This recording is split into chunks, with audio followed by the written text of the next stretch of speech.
Welcome back to the Profit Builder Unscripted. This week, we're talking about how do you get your team back on track to taking ownership, and how do you avoid that habit that we have of falling into the role of micromanager.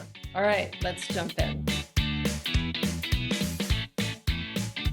So my learning or re-remembering this week has been around this topic of how do we as leaders and managers keep ourselves from slipping back into these micromanagement habits. And, I found myself yesterday, that was actually a couple days ago, where I was like, saw these emails going back and forth with my team, and that there were some issues that were coming up. And I was feeling like I needed to insert myself in the middle of it. And I started to notice that I was wanting to start directing how people needed to take action or to address certain issues.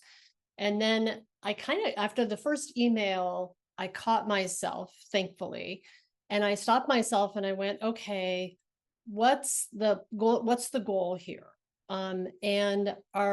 Is my actually just firing off things for my team to do, really helping and supporting them in being able to understand how to manage the bigger issue here, or more importantly, stay aligned with our goals? Or do I have this picture in my head about what the goal is, and I'm just firing off information? And so this had to do with the podcast, and it had to do with really being clear about what the goal of the podcast is and why are we doing this, and having that frame start to have me rethink about what it is that we needed to do in terms of the tactical stuff. And so I sent a retraction email to my team, and particularly to Dortha, who's driving this project. And I said, hey, let's just revisit this conversation tomorrow. I think that I'm trying to solve a problem that I really don't need to be solving, and I need your input on it. And I really want to just put a pause button on it for a minute. And as we started to have the conversation just this morning about, all right, like, what is it that really is our goal? What's our intention? Like, before we ever start to try to go and solve problems, are we remembering what our intent is, what our goal is, and let us make decisions from there? And so as we started the conversation, I just, I said, let us both remember that our goal and our purpose in the podcast is that what we're doing is we're serving people. We're providing people a framework to be able to support them as business owners and leaders in the construction industry, to help them build better businesses and have better lives, and to help and support them in growing and learning and thriving in their businesses and their lives. And that what we want to do is make sure that we can reach the maximum number of people possible in order to be able to have the greatest reach possible. We're not trying to sell something. We're not trying to use it as a lead magnet. We're not trying to, we're like, that really is the intention, and to make it as easily as available to people as possible.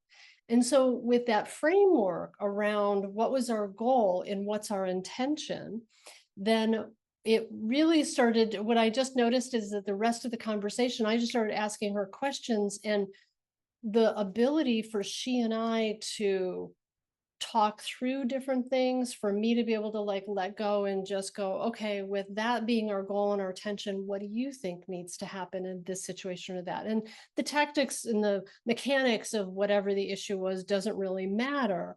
But my observation was that her ability to be able to much more easily and fluidly answer the question with a bigger context of what's our goal, what's our intention, was really very, like, I just saw and heard some things, first of all, because I shut up and I listened long enough without having to insert my opinion, that I first asked her what she thought. I was really impressed by, she had some thoughts about all of this that were completely outside of my thinking about it. And I was like, oh, that's awesome. That's a completely different direction that, given your thinking, makes much more sense than whatever I was going to offer up to do. So that was the first thing, is that it offered up some, better solutions than whatever I had. And secondly, is like that by elevating the conversation for the two of us, but I think that it really became a much more creative conversation that flowed more easily with solutions that made that conversation go much more smoothly, had us be much more creative. We got through things more quickly. We weren't kind of bogged down, if you will, in the minutia, always with the background conversation. Because I don't know if this happens to you, but it happens for me. Like if I'm not really clear about why are we doing this, or what's the purpose, or is this the right thing to do, like that second guessing thing that happens so much more often when I'm not clear about what my goal or my intention is. Like, I think I'm supposed to do it a right way, as opposed to what is the best thing that we can do right now based on what we know, given our goal and our intention. So the whole thing of setting goals and intention is my learning for this week, which is before I ever embark on trying to solve a problem as a manager, as a business owner, as a leader. And the same thing for my team is, if we're coming from that place, I think it creates a lot more opening for creativity. And, as a contractor, you already know this, the whole thing of what are we building to, right? Like, what's the blueprint? What's the schematic? What is it going to look like when it's done? What's important to the client? What's our overarching design style, or, theme, or what's the important feel that we're going for?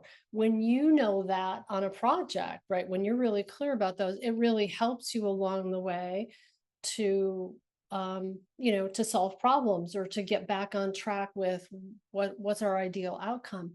And so I think as managers and leaders, that's really helpful for us too, to just remember when we're engaged with our team.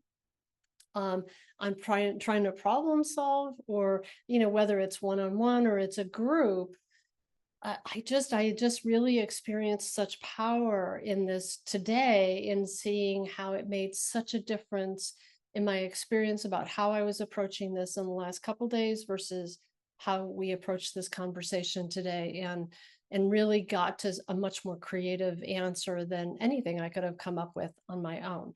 So I hope that maybe this is something that will help you this week, in your journey as a leader.